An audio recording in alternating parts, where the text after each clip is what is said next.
ពុទ្ធទាំងសរណង្គច្ឆាមិខ្ញុំព្រះករុណាសូមដល់នៅព្រះពុទ្ធជាទីពឹង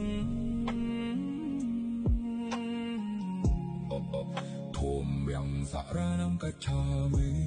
ខ្ញុំព្រះករុណាសូមដល់នៅព្រះធម៌ជា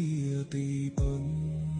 សង្ឃាំសរណង្គច្ឆាមិខ្ញុំព្រះករុណាសូមដល់នៅព្រះសង្ឃជាទីពឹង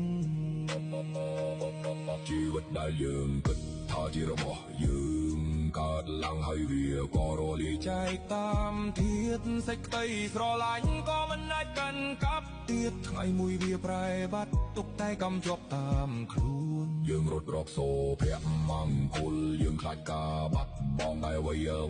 នៅលើលោកនេះគ្រាន់តែជាការប្រព្រឹត្តទៅតាមកម្មអនិច្ចំមានន័យមិនទៀងទុក្ខំជីវិតមិនអាចជៀសវាងសេចក្តីឈឺអត្តានត្តាគឺមិនមែនខ្លួនយើងទាំងអស់កើតឡើងហើយរលត់ទៅវិញ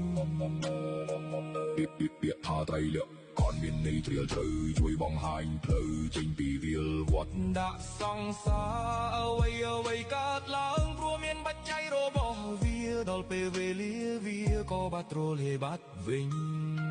អនិច្ចំរាងកាយនេះមិនទៀងមែនពិតទុក្ខំក្នុងមួយជីវិតយ៉ាងច្បាស់ជាឈឺអនត្តាយ៉ាង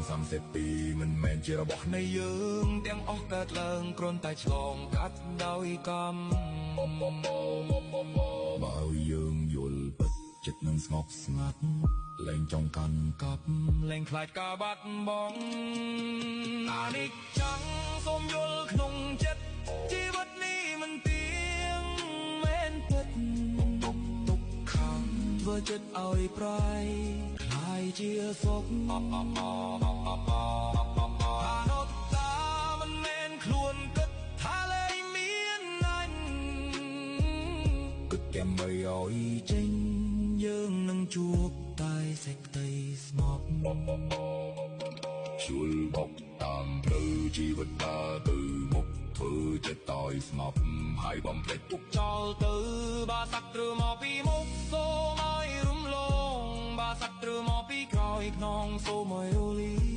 បាសត្វឬមកពីឆ្ងាយសូមឲ្យខ្លាយជាមិត្តបើមានអ្នកជន់ឈៀ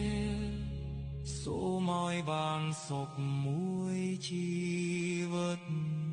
ចាំថ្មីរាល់ការពិតសូមឲ្យបានជោគជ័យ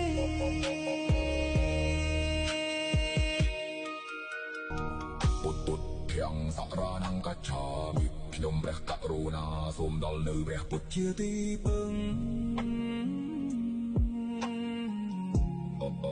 ធម្មយ៉ាងសរណង្គច្ឆាមិខ្ញុំព្រះករុណាសូមដល់នៅព្រះធម៌ជាទីពឹងសង្ឃាំសរណង្គច្ឆាមិខ្ញុំព្រះករុណាសូមដល់នៅព្រះសង្ឃជាទីពឹង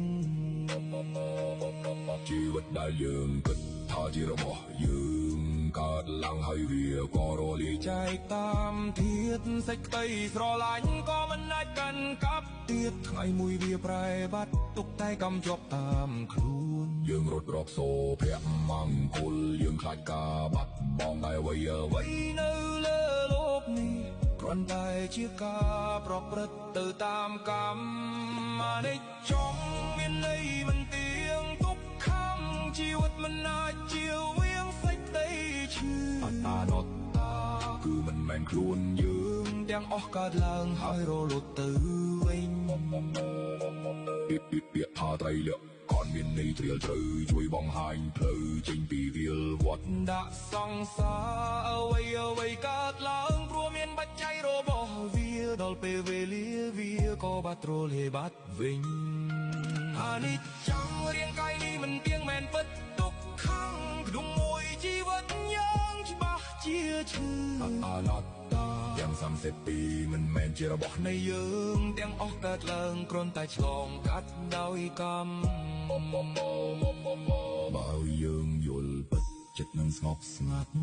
លែងចង់កាន់កាប់លែងខ្លាចការបាត់បង់អ និច្ចំសូមយល់ក្នុងចិត្តជីវិតនេះមិនទៀងមែនពិត